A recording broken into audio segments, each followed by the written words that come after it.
यह तस्वीरें नेपाल की राजधानी काठमांडू की है, जहां पर भारी संख्या में नेपाल के युवाओं ने चीन के खिलाफ विरोध प्रदर्शन किया। विरोध प्रदर्शन चीन की विस्तारवादी नीति के खिलाफ। विरोध प्रदर्शन नेपाल की आंतरिक राजनीति में चीन के बेजा दखल के खिलाफ। विरोध प्रदर्शन चीन की साम्यवादी सरकार के खिलाफ। दरअसल नेपाल के युवाओं को अब समझ में आ चुका है कि चीन किसी का सगा नहीं है। यानी चीन की एक ही नीति है, एक्सपेंशनिस्ट यानी विस्तारवाद की नीति। और जाहिर है नेपाल भी उसका शिकार है, क्योंकि आपने सुना होगा कि उत्तरी नेपाल के कई इलाकों में चीन ने कई गांवों पर कब्जा कर लिया जबरन। उसकी जमीन पर कब्जा करके वहां पर अपने अपने झंडे फहरा दिए, जिसके बाद काफी कुछ हंगामा हुआ।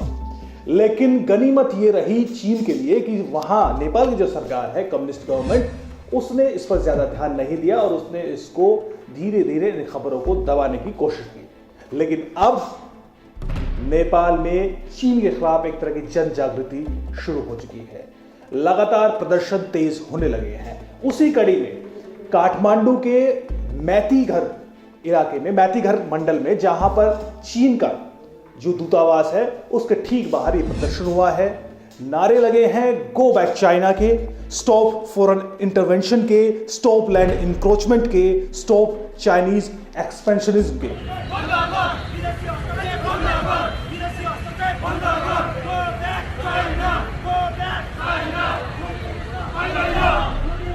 ये नारे साहब बताते हैं कि नेपाल के युवा अब चीन के बारे में क्या सोच रहे हैं। नेपाल की जो लोग हैं उनके मन में चीन के प्रति क्या भावना है और क्या चीन नेपाल के लिए कर रहा है। दरअसल भारत को साधने के चक्कर में चीन कई सालों से नेपाल पर डोरे डाल रहा है, उसको कोशिश कर रहा है कि वो अपने पाले में करे।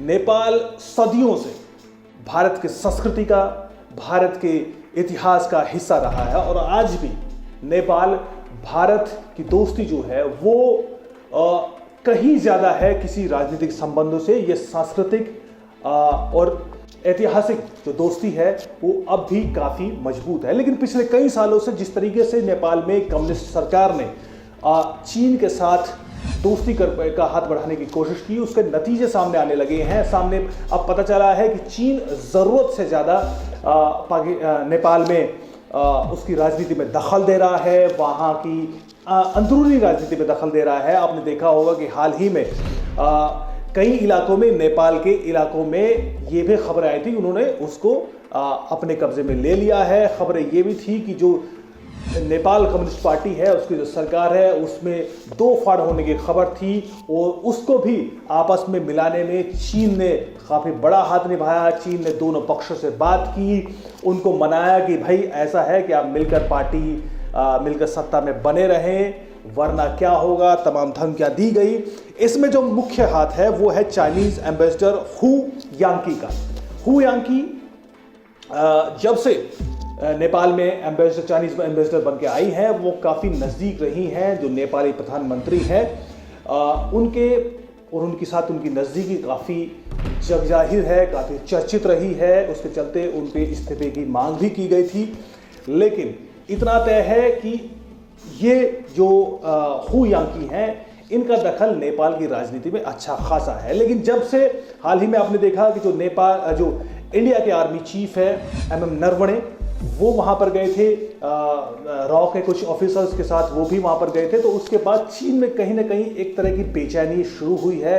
चीन को लग रहा है कि फिर से उनका जो प्लान है वो फेल होता नजर आ रहा है और ये प्रदर्शन साफ करते हैं कि जो चीन के खिलाफ रेजेंटमेंट है, जो चीन के खिलाफ विरोध है, जो चीन के खिलाफ लोगों में गुस्सा है, वो इन प्रदर्शन के जरिए धीरे धीरे सामने भी आ रहा है। लिहाजा चीन ने एक नया प्लान बदला है। चीन ने अपने कई बड़े बड़े मंत्रियों को नेपाल तुरंत भेजने की घोषणा फिलहाल की है। उसमें जो बड़ा नाम है वो है डिफेंस मिनिस्टर को अपनी चाइनीज, फिलहाल नवंबर के इस महीने में वी फेंगे को वो 29 नवंबर को नेपाल के दौरे पर आएंगे और उसके बाद जो फॉरेन मिनिस्टर हैं चाइना की, वो भी तुरंत दौरे पर आएंगे। यानी आप बेचैनी को साफ साफ समझ सकते हैं कि सिर्फ इंडिया के आर्मी चीफ ने दौरा किया था, उसके अलावा जो विदेश सचिव है वो भी दौरा करने वाले हैं नेपाल का, उसके ठीक बाद भारत और नेपाल के संबंध कहीं ठीक ना हो जाए, उसको अपने पक्ष में करने के लिए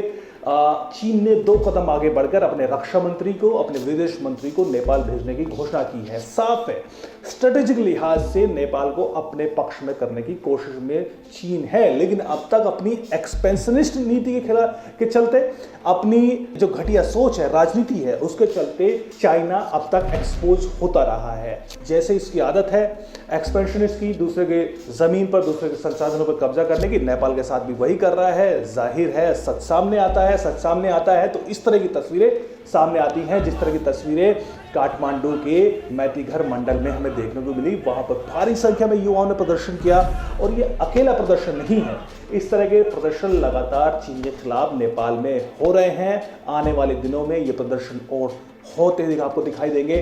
नतीजा वही होगा, चीन चाहकर भी नेपाल को अपने पक्ष में खड़ा नहीं कर पाएगा, क्योंकि जो उसकी आदत है वही उसकी दुश्मनी है।